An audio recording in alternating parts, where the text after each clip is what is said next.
അസ്സലാമു അലൈക്കും വറഹ്മത്തുള്ളാഹി. ബിസ്മില്ലാഹിർ റഹ്മാനിർ റഹീം. അൽഹംദുലില്ലാഹി റബ്ബിൽ ആലമീൻ. സ്വലാത്തു വസ്സലാമു അലാ അഷ്റഫിൽ മുർസലീൻ വഅലാ ആലിഹി വഅസ്ഹാബിഹി അജ്മഈൻ. അമ്മാ ബഅദ്.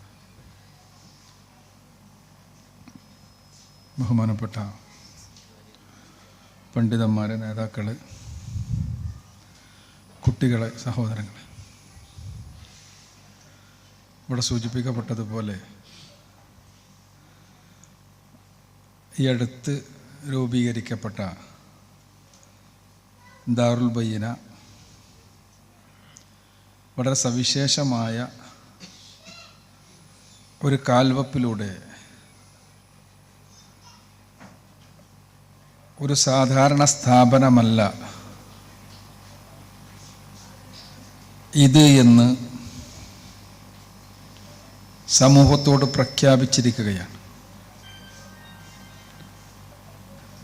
ഒരു മത്സരം എന്നതിലുപരിയായി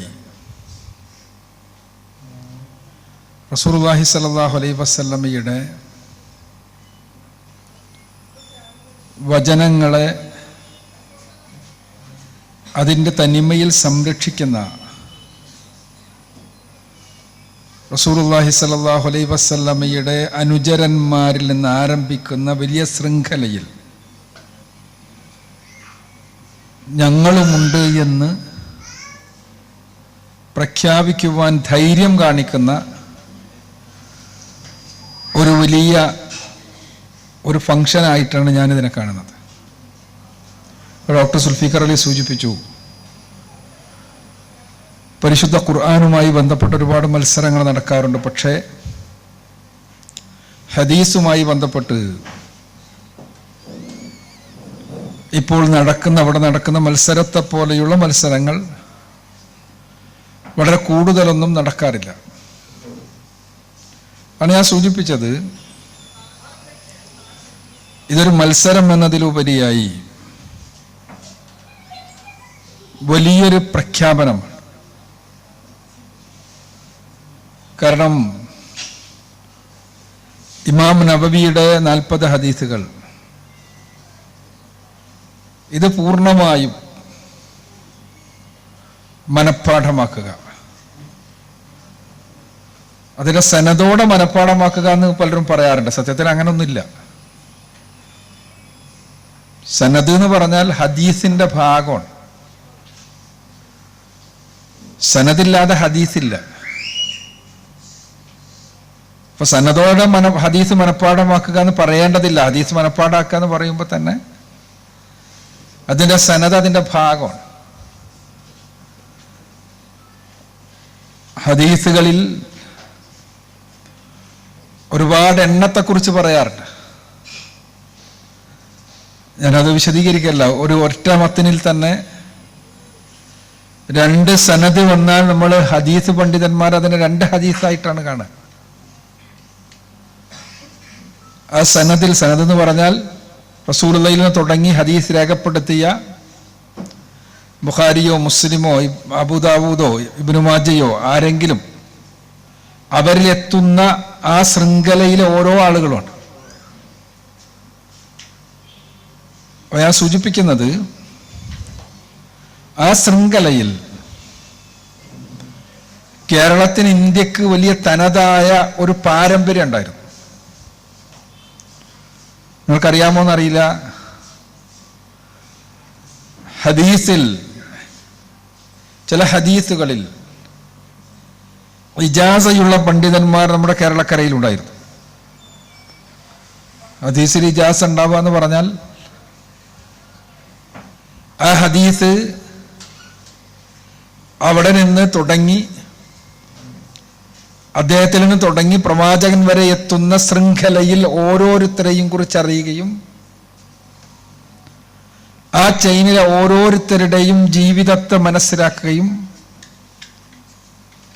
അവരെല്ലാവരും സത്യസന്ധരോ അല്ലേ നിൽമുറിജാൽ എന്ന് പറയും, അത് വേർതിരിച്ച് പറഞ്ഞു കൊടുക്കാൻ കഴിയുകയും ചെയ്യുന്ന ആളുകളാണ്. അങ്ങനെ ഇജാസയുള്ള ഒരു പണ്ഡിതനായിരുന്നു ഷെയ്ഖ് മുഹമ്മദ് മൗലവി. അദ്ദേഹത്തിൻ്റെ പുസ്തകമാണ് അല്ലേ തറാവീഹ് എന്ന് പറഞ്ഞ പുസ്തകം. അപ്പം ഞാൻ പറഞ്ഞു വരുന്നത്, കേരളത്തിന് അങ്ങനെ ഒരു തനത് പാരമ്പര്യം ഉണ്ടായിരുന്നു. പക്ഷെ ഹദീസുമായി ബന്ധപ്പെട്ട ആ പാരമ്പര്യം വേണ്ട രൂപത്തിൽ കാത്തു സൂക്ഷിക്കാൻ നമുക്ക് കഴിഞ്ഞിട്ടില്ല. ഹദീസ് വിജ്ഞാനീയം എന്ന് പറഞ്ഞ വലിയൊരു ബഹറാണ്.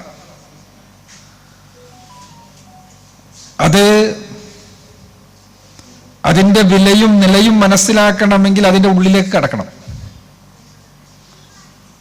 പുറത്തു നിന്ന് ഇങ്ങനെ നോക്കിക്കൊണ്ട് എന്ത് ഹദീസ് എന്ന് പറയുന്ന ആളുകളുണ്ട്, അത് ഹദീസല്ലേ എന്ന് പറയുന്ന ആളുകളുണ്ട്. യഥാർത്ഥത്തിൽ നമ്മുടെ കുട്ടികൾ ഇവിടെ ഇത് അവതരിപ്പിച്ച ദാറുൽ ബയ്യിനയിലെയും അല്ലാതെയുള്ള സ്ഥലങ്ങളിലെല്ലാമുള്ള കുട്ടികൾ, വിദ്യാർത്ഥികൾ, അവർ ചെയ്യുന്നൊരു ദൗത്യം എന്ന് പറഞ്ഞാൽ വളരെ വലുതാണെന്ന് പറയാനാണ് ഞാനിത് പറയുന്നത്. 2007 കാനനൈസേഷൻ ഓഫ് ബുഖാരി ആൻഡ് മുസ്ലിം എന്ന് പറഞ്ഞ ഒരു പ്രബന്ധത്തിൽ ഡോക്ടറേറ്റ് കിട്ടിയ ഒരാളുണ്ട്. അദ്ദേഹത്തിന്റെ പേര് ജോനാഥൻ AC ബ്രൗൺ എന്നാണ്. നമ്മൾ ഹദീസുമായിട്ട് ബന്ധപ്പെട്ട് കേൾക്കുമ്പോൾ ഒരുപാട് പണ്ഡിതന്മാരെ കേൾക്കാറുണ്ട്. നമ്മളിപ്പോൾ ഇമാം നബിയെ പോലുള്ള ഇന്ന് ജീവിച്ചിരിക്കുന്ന ഹദീസ് പണ്ഡിതന്മാരിൽ ഏറ്റവും പ്രഗത്ഭരായ ആളുകളിൽ ഒരാളാണ് ജോനാഥൻ AC ബ്രൗൺ. അദ്ദേഹത്തിന്റെ പേര് കേൾക്കുമ്പോൾ നമുക്ക് ചിലപ്പോൾ സംശയം ഉണ്ടാവും. അദ്ദേഹം മുസ്ലിമാണ്, അദ്ദേഹം ഇസ്ലാമിക പ്രബോധകനാണ്, ഹദീസ് വിജ്ഞാനീയങ്ങളിൽ നല്ല അവഗാഠമുള്ള പണ്ഡിതനാണ്. അദ്ദേഹം പറയുന്നൊരു കാര്യമുണ്ട്. അദ്ദേഹത്തിന്റെ ഹദീസ് എന്ന് പറഞ്ഞൊരു പുസ്തകമുണ്ട്. അതേപോലെ തന്നെ മിസ്കോട്ടിംഗ് മുഹമ്മദ് എന്ന് പറഞ്ഞൊരു പുസ്തകമുണ്ട്. കുറേ പുസ്തകങ്ങളുണ്ട്. അദ്ദേഹം പറയുന്നൊരു കാര്യമുണ്ട്. ഞാൻ ഹദീസിനെ കുറിച്ച് പഠിക്കാനിരുന്നപ്പോൾ അദ്ദേഹം തന്റെ 20ാമത്തെ വയസ്സിലാണ് ഇസ്ലാം സ്വീകരിക്കുന്നത്. അതിനുശേഷമാണ് അദ്ദേഹം ഹദീസ് വിജ്ഞാനീയങ്ങളിലേക്ക് ഓടിയിട്ടിറങ്ങിയത്. ഹദീസിനെ കുറിച്ച് പഠിക്കാൻ വിചാരിച്ചപ്പോൾ ഞാൻ വിചാരിച്ചിരുന്നു, മുഹമ്മദ് നബിയിൽ നിന്ന് പലരും ഇങ്ങനെ എഴുതി വെച്ച കുറേ വർത്തമാനങ്ങളുടെ ഒരു സമാഹാരമാണ് ഹദീസ്. എന്നാൽ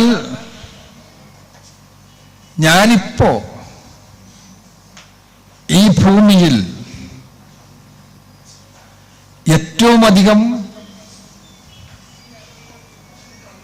റെസ്പെക്ട് ചെയ്യുന്നത് പ്രവാചകൻ സല്ലല്ലാഹു അലൈഹി വസല്ലമക്ക് ഇടിച്ചാൽ ഹദീസ് പണ്ഡിതന്മാരെയാണ്. എന്തുകൊണ്ടെന്നാൽ ഇന്ന് ആധുനിക യുഗത്തിൽ എൻ്റെ മുന്നിൽ ഡാറ്റ ലഭിക്കാൻ എല്ലാ സംവിധാനങ്ങളും ഉണ്ടായിട്ടും അതിൻ്റെ ഒരു പ്രത്യേകമായ ഡാറ്റ ലഭിക്കാൻ വേണ്ടി ഞാൻ ശ്രമിക്കുന്ന പരിശ്രമം എത്രയാണെന്ന് എനിക്കറിയാം. ഇതെല്ലാം എൻ്റെ മുന്നിലുള്ള സ്ക്രീനിൽ തെളിയുന്ന ഈ കാര്യങ്ങളെല്ലാം സ്വന്തം തലച്ചോറിൽ സൂക്ഷിച്ച് അത് കൃത്യമായൊരു ശാസ്ത്രമാക്കി മാറ്റി അടുത്ത തലമുറക്ക് പകർന്നു കൊടുത്ത ആളുകൾ എന്നുള്ള നിലക്കാണ് ഞാൻ ഹദീസ് പണ്ഡിതന്മാരെ ബഹുമാനിക്കുകയും സ്നേഹിക്കുകയും ചെയ്യുന്നത്. ഞാൻ പറഞ്ഞു വരുന്നത്, ഒരു വലിയ ദൗത്യമാണ് നമ്മൾ നിർവഹിക്കുന്നതെന്നാണ്. അപ്പം അതുകൊണ്ട് ആ ദൗത്യത്തിൻ്റെ മഹത്വം മനസ്സിലാക്കുകയും അതുമായി മുന്നോട്ടുള്ള പ്രയാണത്തിൽ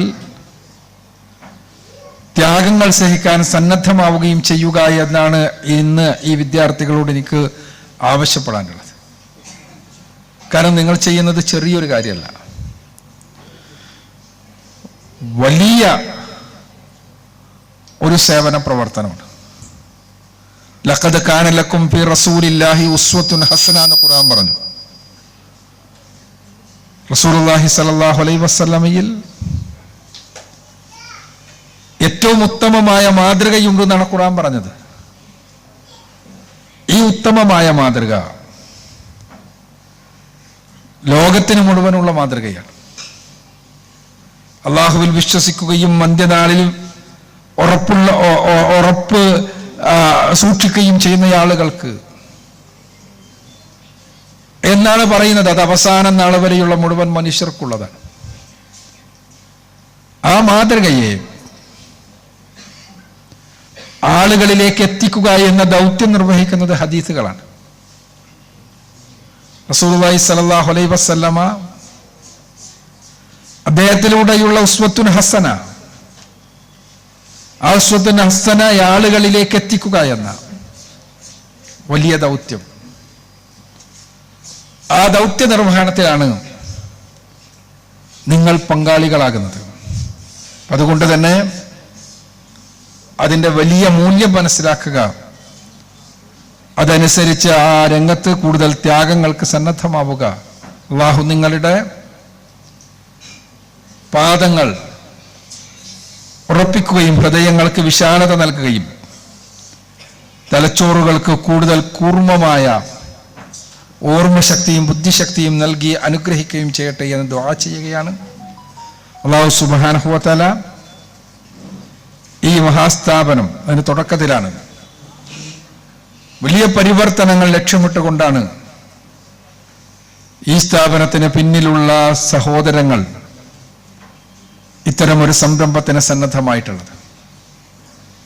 ആ ലക്ഷ്യത്തിലേക്ക് കുതിക്കുവാനും അവിടെ എത്തിച്ചേരുവാനുമെല്ലാം സർവശക്തൻ അനുഗ്രഹിക്കട്ടെ എന്ന് ദുആ ചെയ്തുകൊണ്ട്